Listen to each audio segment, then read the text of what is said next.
بسم الله الرحمن الرحیم. چرا قرآن کریم کلام خداوند است؟ بخش دوم. اعوذ بالله من الشیطان الرجیم. بسم الله الرحمن الرحیم. و انه لتنزیل رب العالمین نزل به الروح الامین على قلبك لتكون من المنذرین. و بدون شک قرآن فرود آورده پروردگار عالمیان است. فرود آورده آن را فرشته امانتکار یعنی جبریل علیه السلام بر دل تو تا شوی از ترسانندگان.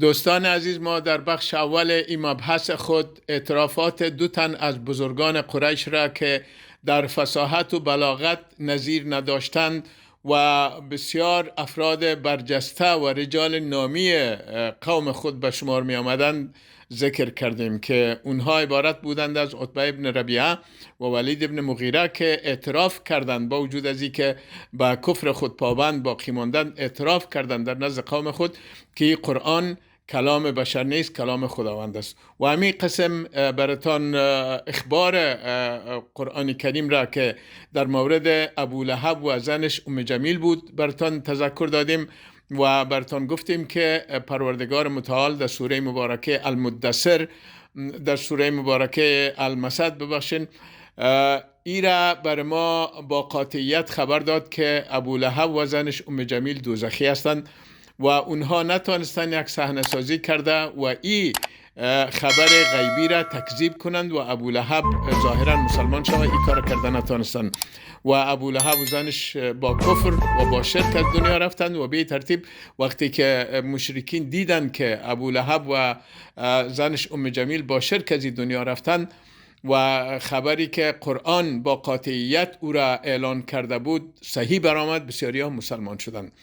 و همین قسم ولید ابن مغیره هم گفتیم که ایمان ناورد با وجود از این که اعتراف کرد که این قرآن کلام بشر نیست، کلام خداوند است، ولی وقتی که ابو جهل برش طعنه داد که تو به دین محمد داخل شدی، او از روی غرور و تکبر از گپای اولیش پس گشت و گفت که بر ما فرصت بتین که ما برتان بگویم که چی هست تا بر مردم امو قسم بگوین تا مردم فریب بتین و فکر کرد گفت که میگیم که ای جادوسته.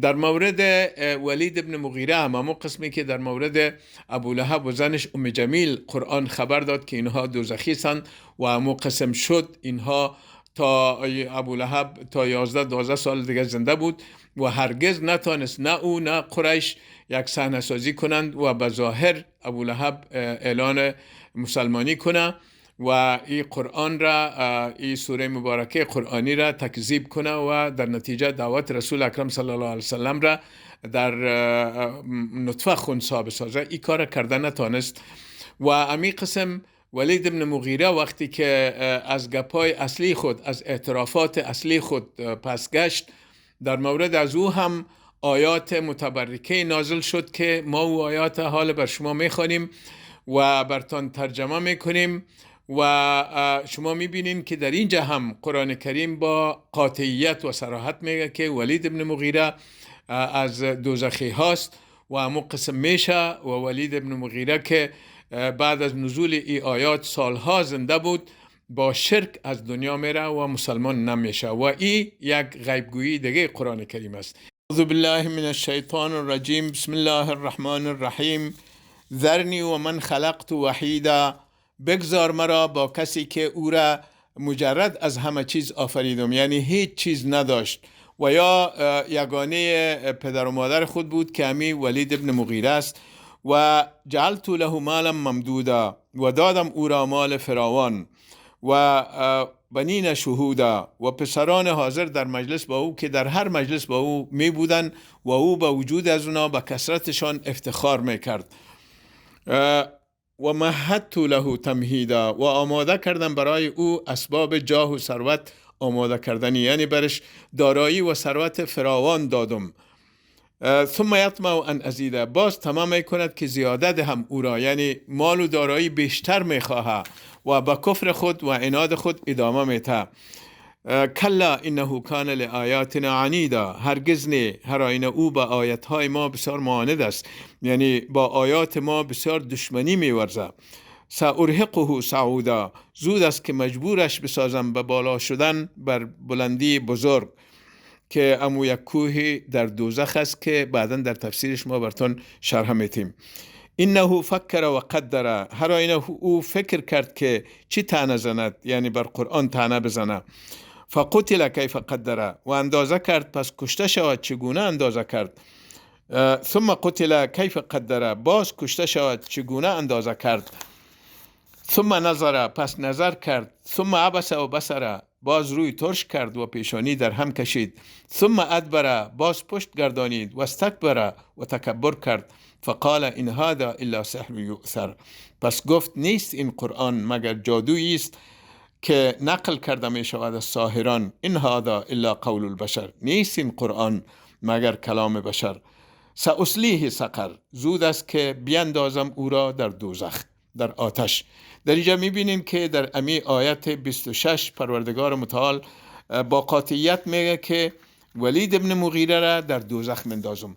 اگرچه در این آیات نام ولید ابن مغیره به صراحت ذکر نشده، ولی مفسرین به این اتفاق دارن که منظور از این آیات همین ولید ابن مغیره است.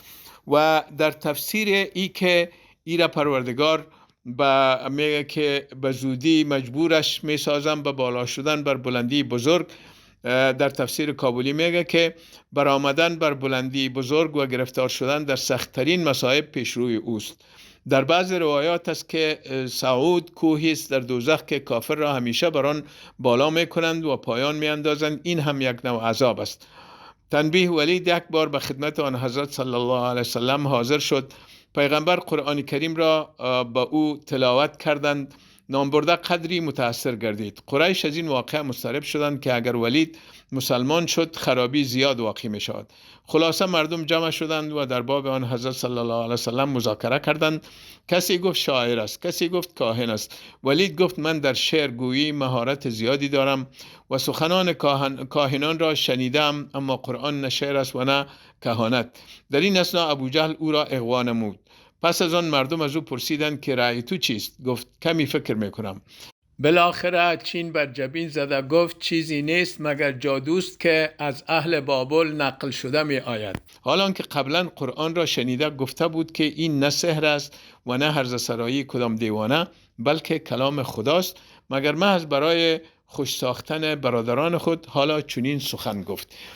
در اینجا میبینیم که خداوند با قاطعیت میگه سأصلیه سقر، به زودی امی ولید ابن مغیره را به دوزخ مندازم.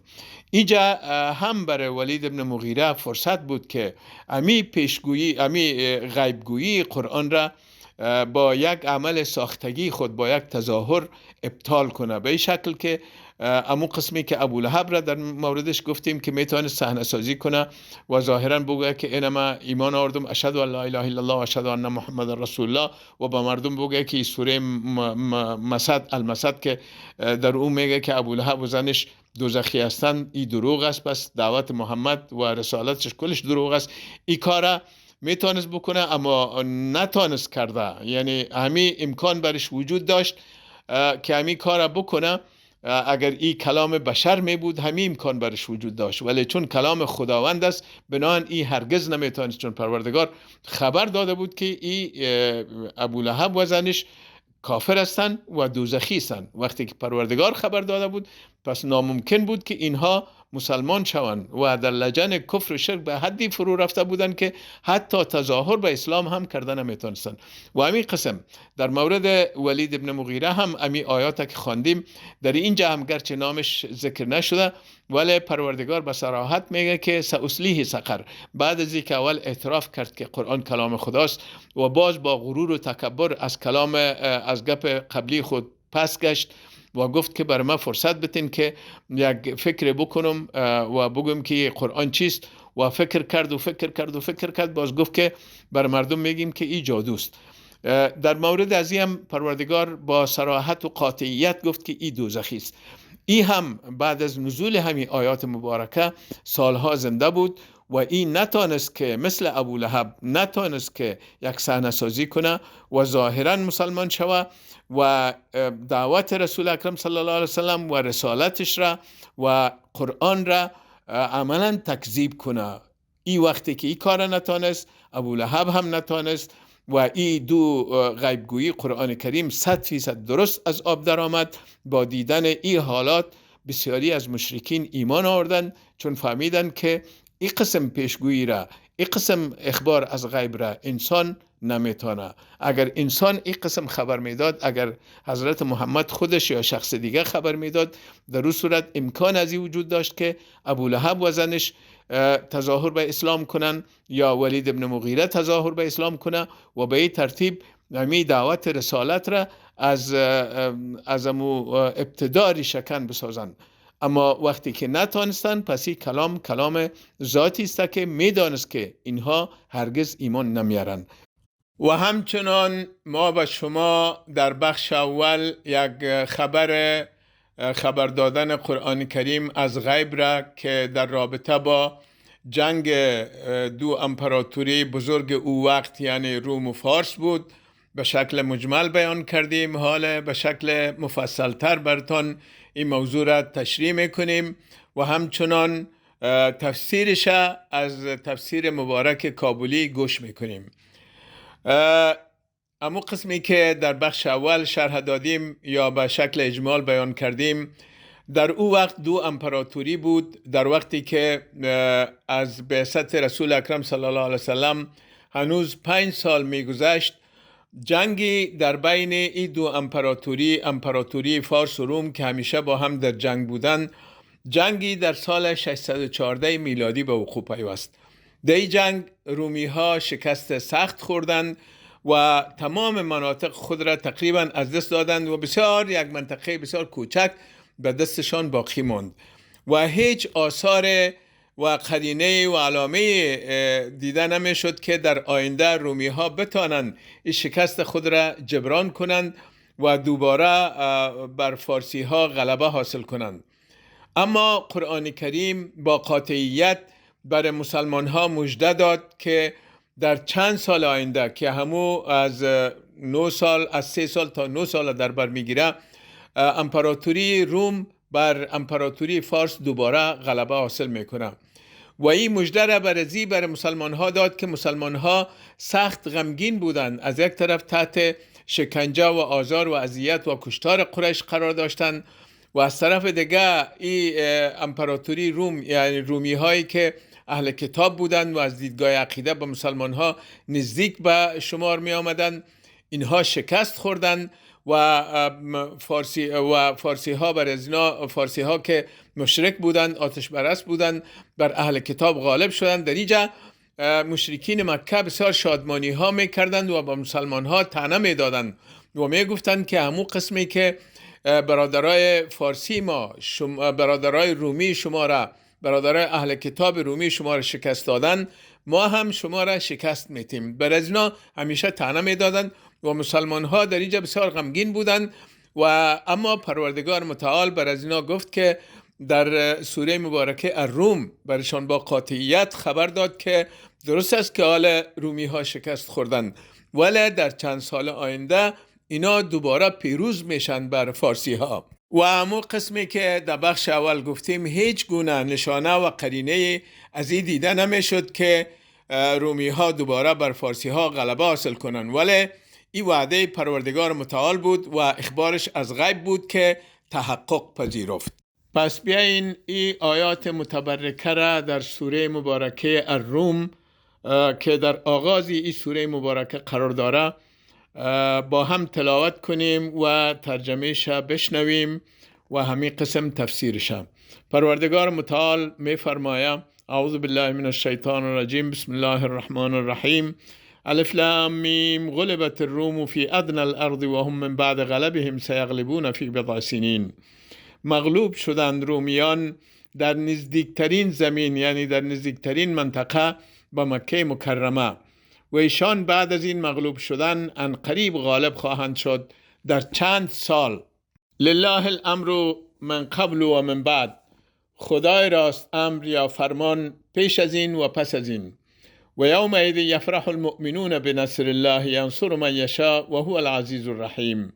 و آن روز شادمان شوند مسلمانان با مدد خدا، مدد می بخشد هر که را خواهد و خاص اوست غالب مهربان.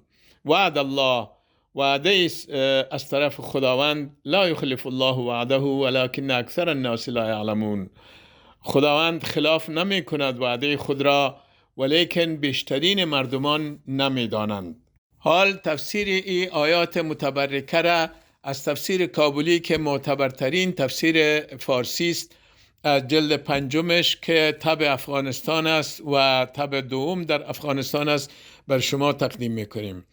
تفسیر در ظرف مدت 9 سال رومیان غالب می شوند، زیرا در لغت و حدیث لفظ بز بر عدد از 3 تا 9 اطلاق شده. قرآن مجید در این آیات غیبگویی عجیب و غریبی کرد که بر صداقت آن دلیل بزرگ است. واقع چنان است که در آن عصر 2 سلطنت بزرگ و قوی بود، یکی فارس و دیگر روم. این 2 دولت از مدت دراز با هم مصروف پیکار بودند و یکی از آن پیکارهای حریفانه از سنه 602 عیسوی تا سنه 614 عیسوی دوام داشت، چنانچه تواریخ و انسایکلوپدیا بریتانیکا بر آن حالی است. در سنه 570 عیسوی ولادت نبی کریم صلی الله علیه وسلم و 40 سال بعد در سنه 610 عیسوی بعثت آن حضرت صلی الله علیه وسلم به عمل آمد.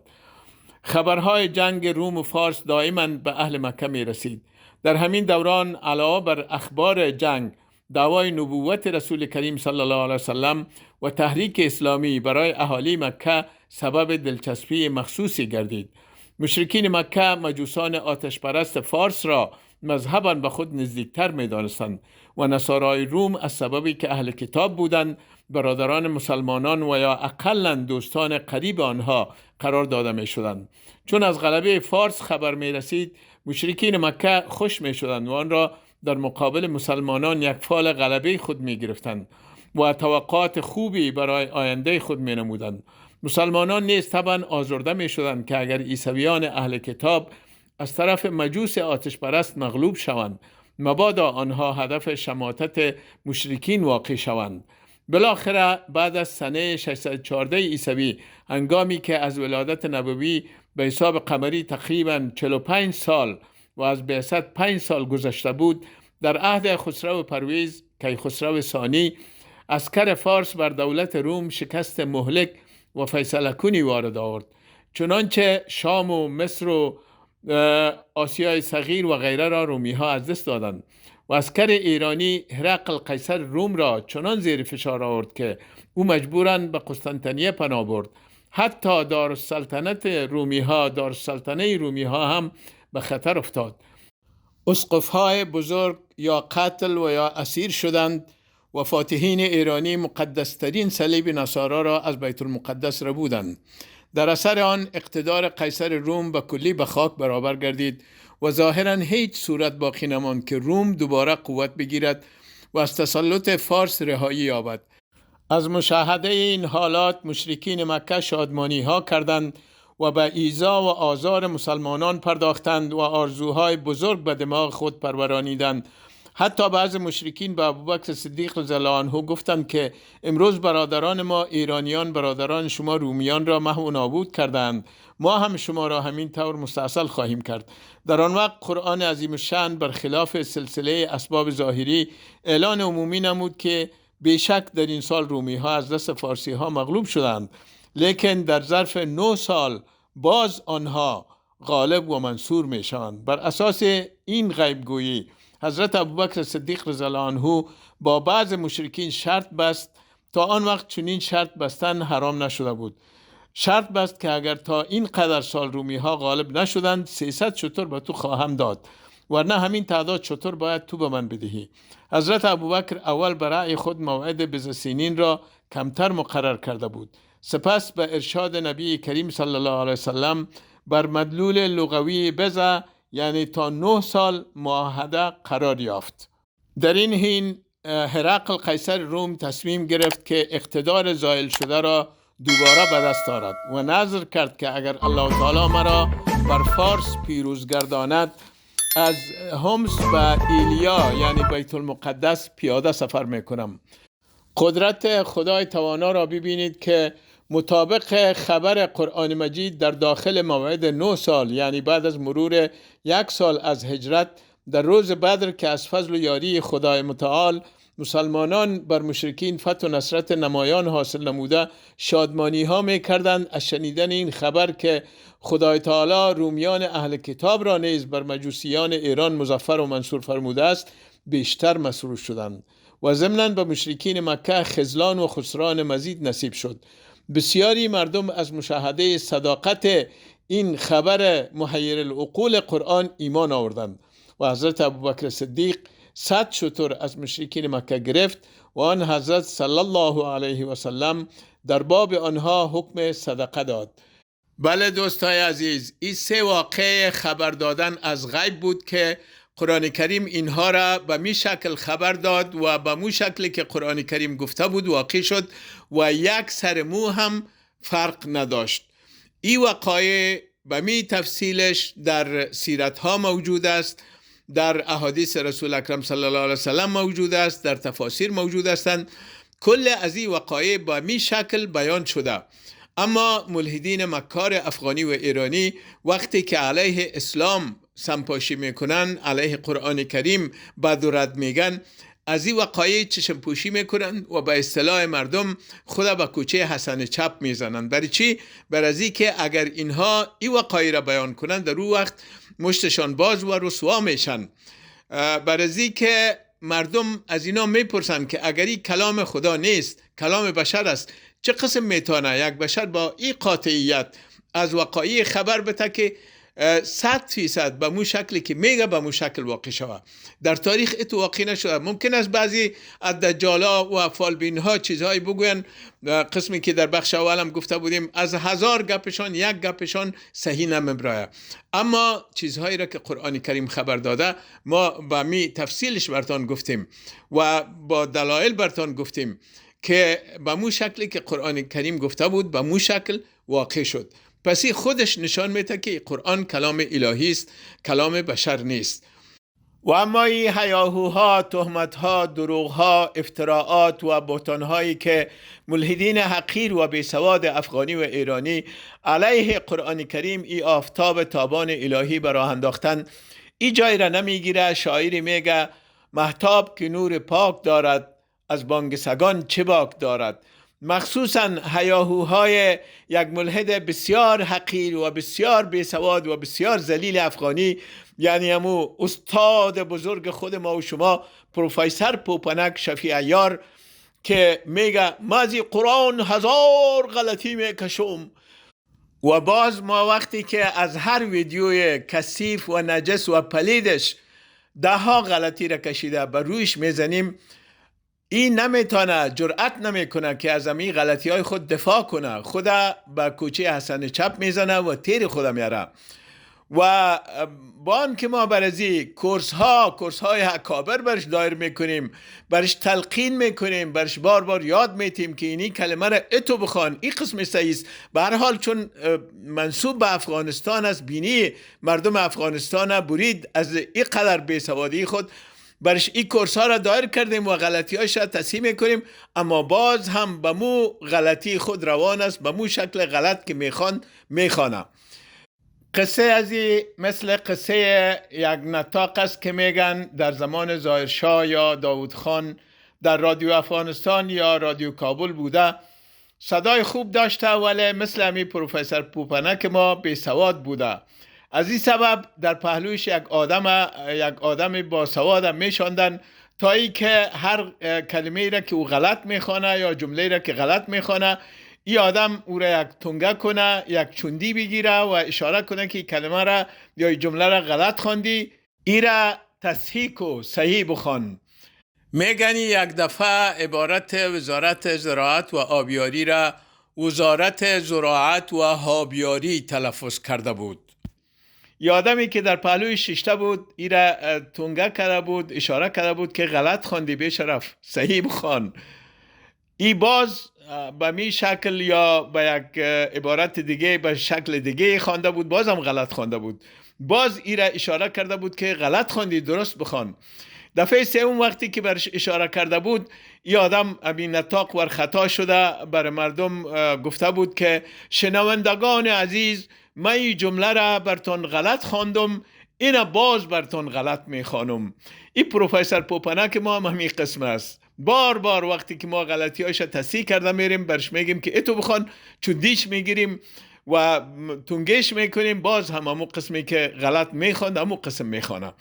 به هر حال میاییم به یک غیبگویی دیگه قرآن کریم که همون قسمی که در مکه مکرمه خبر داده بود، همون قسم بعد از 10 سال این غیبگویی تحقق پذیرفت و این غیبگویی در سوره مبارکه القمر است. سوره مبارکه القمر سوره مکی است. سوره های مکی سوره های هستند که در این سوره ها پروردگار متعال با بیان احوال امتهای گذشته و سرکشیها و طغیانهایشان و نابودیشان میپردازه و به تصحیح عقاید مردم مکه در این سوره ها پرداخته شده. در سوره مبارکه القمر هم به می شکل است. در ابتدا هلاکت قوم نوح و ای که حضرت نوح علیه السلام را تکذیب کردند و بعد هلاک شدند، و همین قسم قوم عاد، ثمود، لوط و فرعون و لشکرش، کل از اینها وقت پیغمبرای الهی را تکذیب کردن و دعوتهای اونها را نپذیرفتند و به شرک و کفر و گمراهی خود ادامه دادند، سرنوشت از اینها در این سوره مبارکه بیان شده و در نهایت در آیت 33 تا 35 پروردگار متعال به کفار مکه میگه که اکفارکم خیر من اولئکم ام لکم براءة فی الزبر ام یقولون نحن جمیع منتصر سیهزم الجمع و یولون الدبر. در اینجا پروردگار به مشرکین مکه میگه که آیا کافرها و منکرین شما از این کافرهایی که قصه هایشان را برتان گفتیم از قوم نوح علیه السلام و قوم عاد و ثمود و قوم لوط علیه السلام و فرعون و لشکرش، آیا منکرین شما از اونا کرده بهتر هستند که پروردگار شما را هیچ چیزی نگویا و برتون ام لکم براءة فی الزبر، آیا بر شما یک براءتی در صحف پیشین است، یعنی پروردگار بر شما یک خط براءتی داده که شما را هلاک نمیکنه، عذاب نمیته، جزا نمیته. ام یقولون نحن جمیع منتصر، آیا امی کفار مکه اتو میگن که ما یک گروه بسیار زیاد هستیم، به کثرت خود مغرور هستند، به قوت خود، به ثروت خود، به قلدری خود مغرور هستند، آیا اتو میگن که ما هیچ شکست نمیخوریم و به زودی این مسلمان ها را که مستضعف و تعدادشان کم است اینها را ما شکست میتیم و نابود میسازیم؟ این قسم نیست. سیهزم الجمع و یولون الدبر. به زودی این جمعیتی که به خود افتخار میکنن به کثرت خود، اینا شکست میخورن و پا به فرار میگذارن. همین قسم هم شد. بیاین امی آیات متبرکه را که برتان تلاوت کردیم ترجمه و تفسیرش از تفسیر مبارک کابلی میشنویم. اعوذ بالله من الشیطان الرجیم. بسم الله الرحمن الرحیم. اکفارکم خیر من اولئکم ام لکم براءة فی الزبر، آیا منکران شما بهتر هستند از این جماعت ها یا برای شما حکم خلاصی است در اوراق پیشین؟ ام یقولون نحن جمیع منتصر، آیا میگویند ما جماعتی هستیم انتقام گیرنده؟ البته در اینجا منتصر به معنی پیروز هم است، دو معنی دارم. تفسیر: بیان واقعات اقوام گذشته در حقیقت خطابی است به مردم موجوده، یعنی آیا کافران شما نسبت به کافران سابقه بهتر می باشند که در سزای کفر و طغیان مورد تباهی قرار داده نمی شوند؟ و یا از حضور خداوند کدام فارغ خطی، یعنی کدام خط براءتی به شما داده شده که هر شرارتی را که بخواهید بکنید به شما سزا داده نشود؟ و یا آیا در این زعم تصورید که جمعیت و قوت ما بسیار زیاد است و چون همه ما به امداد یکدیگر جمع شویم از هر کسی یقینا انتقام گرفته می توانیم و هیچ کس را نمیمانیم که در مقابله ما کامیاب شود؟ سیهزم الجمع و یولون الدبر. اکنون شکست خواهد یافت این جمعیت و بگریزند پشت گردانده. تفسیر: عنقریب بر ایشان حقیقت جمعیت منکشف می شود. آنگاه که از دست مسلمانان شکست خورده و پشت گردانده راه فرار اختیار کنند. چنانچه این پیشگویی در بدر و احزاب پوره شد. در آن وقت به زبان نبی کریم صلی الله علیه و سلم این آیت جاری بود: سیهزم الجمع و یولون الدبر. بله دوستان عزیزم، و قسمی که پیشتر گفتیم این آیات متبرکه در مکه مکرمه در وقتی نازل شدند که مسلمان ها سخت ضعیف بودند، تحت شکنجه و اذیت و آزار قرار داشتند و کشته می شدند و تعدادشان کم بود و مشرکین تعدادشان بسیار زیاد بود. از نگاه مکنت، ثروت، سازوبرگ نظامی و افراد و سپاه و از هر ناحیه بر مسلمان ها تفوق و برتری داشتند و اونا فکر میکردن که چون تعدادشان یعنی تعداد مشرکین زیاد است، بنابراین فکر میکردن که بر مسلمان ها به زودی غالب میشن، چون تعداد مسلمان ها کم است و به زودی اینها را نابود میسازند و دینشان را از بین میبرند. اما پروردگار متعال به مشرکین گفت که آیا شما اتو گمان میکنین که شما چون زیاد هستین بالاخره پیروز میشین و مسلمان ها شکست میخورن؟ این قسم نیست. این شما هستین که در آینده شکست میخورین و مسلمان ها پیروز میشن و شما پا به فرار میگذارین. این یک خبر از غیب بود و این خبر قاطعانه قرآن کریم از غیب در مورد پیروزی آینده مسلمان هایی که هیچ قرینه مبنی بر که در آینده پیروز شوند وجود نداشت. اما قسمی که در قسمت رومی ها بعد از شکست اول این قسم قرینه وجود نداشت. در قسمت مسلمان ها هم چون بسیار ضعیف بودند و احتمال از این که پیروز شوند از نگاه اسباب ظاهری وجود نداشت، ولی قرآن کریم با قاطعیت بر مشرکین گفت که اگر ای که شما گمان میکنین که شما چون زیاد هستین بالاخره پیروز میشین، این گمان شما درست نیست. ای شما هستین که در آینده با وجود کثرتتان شکست میخورین و مسلمان ها پیروز میشن. و این خبر قاطعانه قرآن کریم از غیب بعد از 10 سال تحقق پذیرفت. یعنی بعد از این که رسول اکرم صلی الله علیه وسلم و اصحاب کرام در اثر ظلم و وحشیگری قریش مجبور به هجرت به مدینه منوره شدند، در منطقه به نام بدر که در بین مکه و مدینه واقع است، اولین جنگ بین مسلمان ها به رهبری رسول اکرم صلی الله علیه وسلم و مشرکین به قیادت ابو جهل در همین منطقه واقع شد که در سال 2 هجرت بود. در این جنگ تعداد مشرکین 3 برابر مسلمان ها بود، 1300 نفر یا بیشتر ذکر شده و اسبهاشان 100 اسب داشتن، 600 زره داشتن و همین قسم از هر ناحیه، از ناحیه سازوبرگ نظامی و خاروبار و هر چیز دیگه بر مسلمان ها برتری داشتن و مسلمان ها تعدادشان 313 تا 315 نفر ذکر شده و اسبهایشان هم 2 تا یا بیشتر ذکر شده و دیگه سازوبرگ نظامیشان هم بسیار کم بود. اینجا ابو جهل مغرورانه چون تعداد مشرکین زیاد بود میگفت که نحن جمیع منتصر، ما جمعی هستیم که گروه بزرگی هستیم که بالاخره پیروز میشیم. و رسول اکرم صلی الله علیه وسلم این آیه مبارکه را به زبان میراندند که سیهزم الجمع و یولون الدبر و همین قسم شد.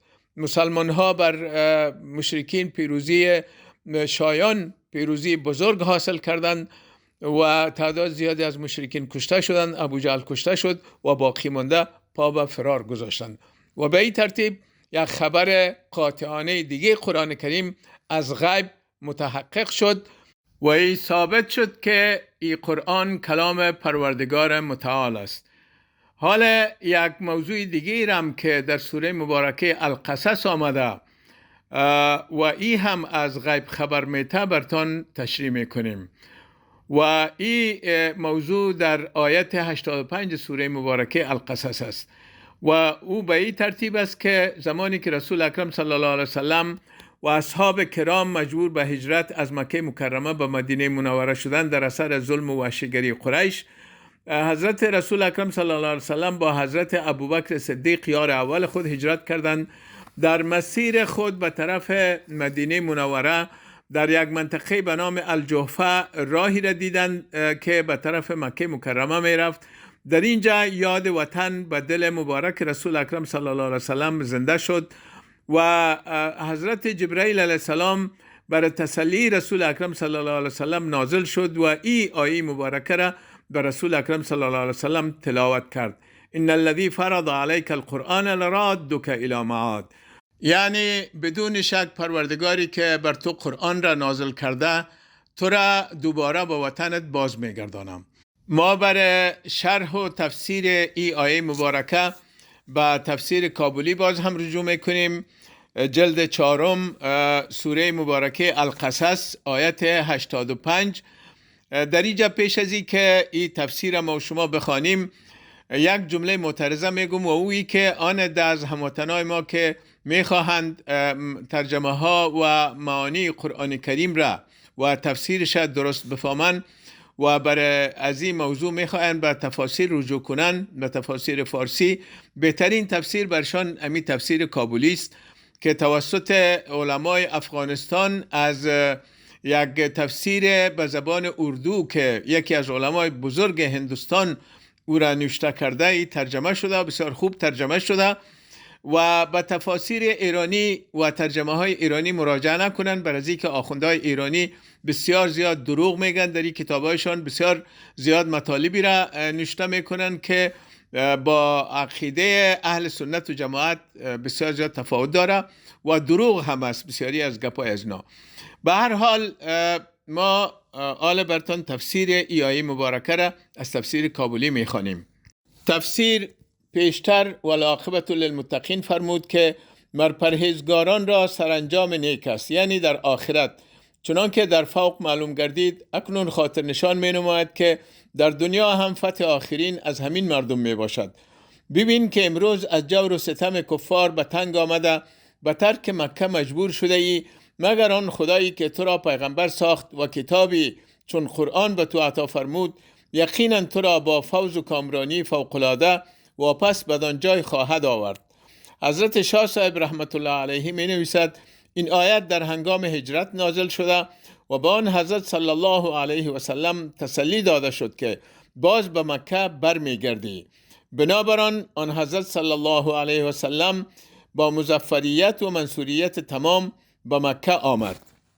بله دوستای عزیز، او وقتی که رسول اکرم صلی الله علیه و سلم و مسلمان ها به طرف مدینه منوره می رفتن، گفتیم که همین آیت در الجحفه نازل شد و تسلی داد به رسول اکرم صلی الله علیه و سلم. او وقت مسلمان ها بسیار ضعیف بودند، باز هم اونقدر قوی نشده بودند، در مدینه منوره درست مستقر نشده بودند، ولی خداوند متعال در این سوره مبارکه و در این آیه مبارکه با قاطعیت تمام، با تأکید، دو حرف تأکید در اینجا است، یکی ان و دیگه لا، لام، با تأکید میگه به تحقیق و یقینا پروردگاری که بر تو قرآن را نازل کرده تو را دوباره به مکه باز میگردانم.